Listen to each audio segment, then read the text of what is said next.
Shalom Bapak Ibu Saudara yang dikasihi dalam Yesus Kristus. Kembali kita berjumpa dalam renungan harian kita. Renungan kali ini terambil di dalam Galatia pasal 5 ayat 16 sampai 23. Saya akan membacakan ayat 22 dan 23 saja.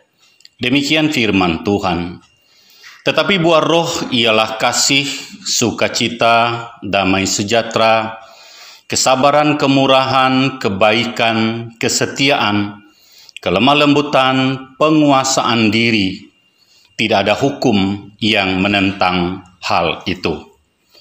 Renungan ini saya beri tema hidup dipimpin oleh Roh Kudus.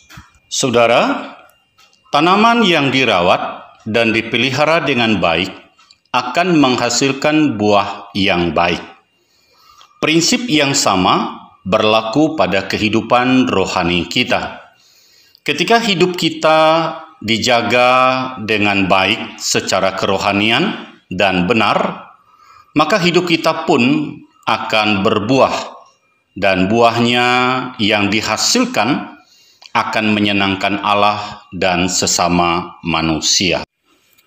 Dalam bacaan renungan kita hari ini, Rasul Paulus menegur jemaat di Galatia supaya mereka tidak lagi hidup dalam hawa nafsu kedagingan. Rasul Paulus meminta agar mereka hidup di bawah pimpinan Roh Kudus, sebab ketika hidup dalam kedagingan akan menghasilkan berbagai perbuatan dosa yang tidak berkenan kepada Allah. Namun jika hidup dipimpin oleh roh, maka akan menghasilkan buah roh. Dalam bacaan ini, kita melihat Rasul Paulus mengkontraskan hidup menuruti keinginan daging dengan hidup oleh roh.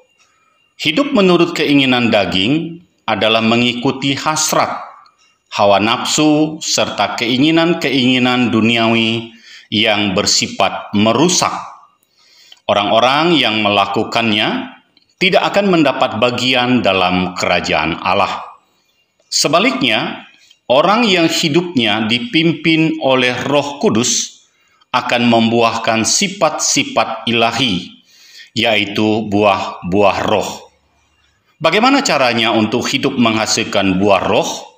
Yaitu menyangkal diri dari hawa nafsu kedagingan dan hal-hal duniawi, sehingga kuasa Roh Kudus senantiasa aktif dan tak akan berhenti memimpin kehidupan kita. Ketika jemaat Galatia memilih hidup dalam Kristus, mereka bersedia meninggalkan hawa nafsu kedagingannya, dan mereka harus hidup dipimpin oleh Roh Kudus. Mereka tidak bisa memilih untuk percaya kepada Kristus, namun kehidupan mereka masih di dalam dosa.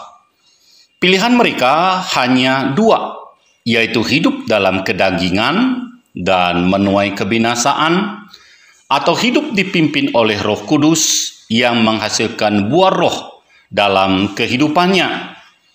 Paulus mendorong mereka agar hidup dipimpin oleh Roh Kudus supaya mendapat bagian dalam kerajaan Allah. Firman Tuhan ini berlaku juga bagi kita saat ini. Setelah kita percaya kepada Yesus Kristus, kita tidak boleh lagi hidup di dalam dosa. Kita harus hidup dalam pimpinan Roh Kudus. Itu artinya kita punya kerinduan untuk mendengarkan dan memelihara firman-Nya setiap hari. Kita harus mentaati firman-Nya dan peka untuk membedakan antara keinginan daging dan kehendak Tuhan. Ketika hidup kita dipimpin oleh Roh, maka firman-Nya akan memenuhi pikiran kita. Semua tindakan kita bukan lagi dikendalikan oleh hawa nafsu, tetapi didorong oleh kasih Kristus semata-mata. Mari kita melatih diri untuk dipimpin oleh Roh Kudus setiap hari dengan menerapkan dan mengembangkan sifat-sifat ilahi yang sudah dikaruniakan oleh Roh Kudus kepada kita. Mari kita memelihara hubungan pribadi yang intim dengan Tuhan Yesus Kristus melalui doa saat teduh dan perenungan akan firman Tuhan. Tuhan memberkati. Mari kita berdoa. Tuhan, kami membutuhkan pimpinan Roh-Mu untuk kami hidup di dalam Roh-Mu. Karena itu biarlah Tuhan memberikan Roh-Mu itu kepada kami, sehingga kami hidup terus di dalam kebenaran-kebenaran-Mu, memancarkan kasih-Mu, dan buah-buah Roh-Mu dinyatakan dalam hidup kami.